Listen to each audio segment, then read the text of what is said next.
Hello, it's Iyada, Vedic astrologer, with another of my moon forecasts, which is available also in Spanish on my YouTube channel.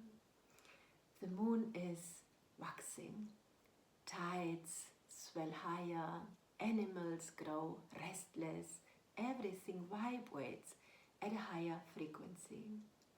And we may feel an increasing energy level, maybe a sense of pleasant anticipation, of joy or contentment, or we might have the feeling that something wants to come out from within and take form in the outer world. And this is because we are heading towards a very special full moon in sidereal Taurus.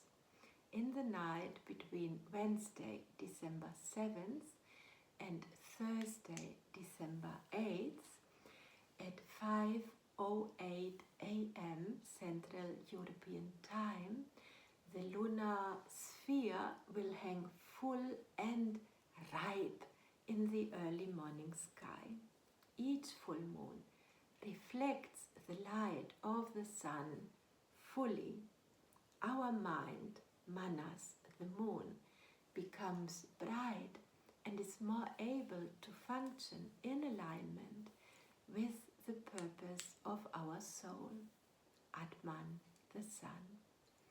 In addition, this full moon happens in a part of the sky where the moon feels very stable and blissful in the sign of Taurus, where the moon is exalted, which means that this is the utmost place for the unfolding of the moon's qualities.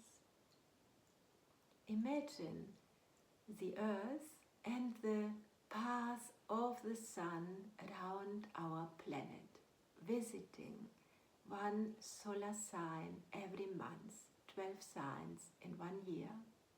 And there are stars which we can see in the night sky, surrounding and touching that great circle. The light of 27 of these stars reaches us and affects us directly through the solar signs, channeling that light, that consciousness. These stars are called Nakshatras in Vedic astrology, and they are also known as lunar mansions because Chandra, the moon, visits one star every night, the 27 of them in one lunar month. Every day feels different because the particular frequency of the star that the moon is visiting alters the quality of the moon, of our mind. The moon, who is very impressionable and adaptable, and there are stars where the moon feels more or less comfortable, and this full moon falls in the moon's favorite nakshatra, whose name is Rohini. In the West, Rohini is known as the royal star of Aldebaran, the red eye of Taurus, the bull, who is a symbol of fertility. Rohini means red and has been translated also as Red Lady, referring to the moon's favorite wife.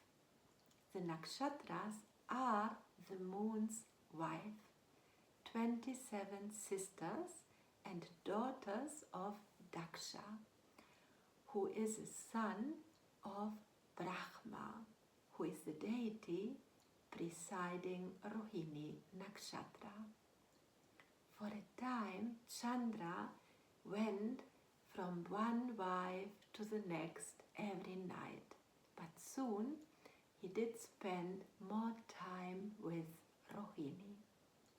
Actually, the moon's orbit is not a perfect sphere but elliptical, and the moon needs more time traveling through some constellations, especially Rohini. But as the story goes, Rohini's sisters became jealous and complained to their father, who argued with the moon.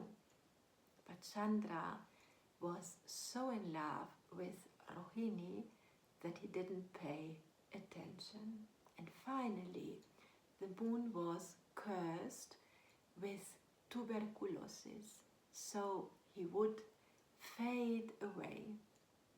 Weak and afflicted, Chandra turned to Shiva and begged to have his light restored. Shiva softened the curse so that the moon would still wane but wax again every month. And Chandra promised to never again forget his duty towards cosmic harmony. We can see that Rohini and the upcoming full moon are associated with love, enjoyment, fertility, and creativity. Rohini's symbol is a chariot overflowing with abundance and pulled by a bull, because it is a nakshatra that lies entirely in the earth sign of Taurus, which represents the peak of the spring season, when the earth is moist and pregnant with new life. The moon itself is the planet who rules Rohini Nakshatra, and Venus is the ruler of the sign of Taurus. The two feminine planets together are the rulers of this very fertile, nourishing, and manifesting full moon, full of feminine qualities. Its frequency energizes all things to grow. It stimulates our creativity and inspires us to manifest our dreams and our potential. As I said, Brahma is the deity of Rohini, and all creation emerges from Brahma. So this full moon is the perfect moment for planting seeds, for setting out an intention, especially with retrograde Mars in a tight conjunction with the full moon. This conjunction between Mars and the moon is known as Chandra Mangala Yoga and gives a lot of power to pursue a purpose, to increase one's assets. And when Mars transits retrograde, he is even more full of desire and of urge. In these days, Mars glows at its fullest in the night sky. This can be experienced also as impatience, haste, or reactiveness, more car accidents perhaps, or certain danger of volcanoes erupting.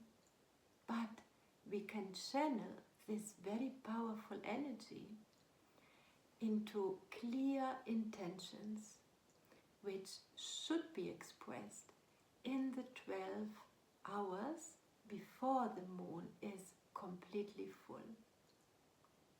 Venus, as ruler of Taurus and of this full moon, is in Sagittarius, looking for a guiding philosophy of life in order to have a core sense of meaning and purpose. Venus in Sagittarius reverberates with that inward feeling of being connected to something much larger, a heightened experience of interconnectedness, of divinity. And isn't it interesting that Rohini is the birth star of Krishna, who embodies the abundance of overflowing love that glues it all together. On this auspicious full moon, we can touch the all-pervading abundance of this loving universe as lovers of beauty and artists of life. Let us enjoy the momentum and flow with the energy of the full moon towards something that our heart truly desires. Many blessings. Thank you for your time and attention.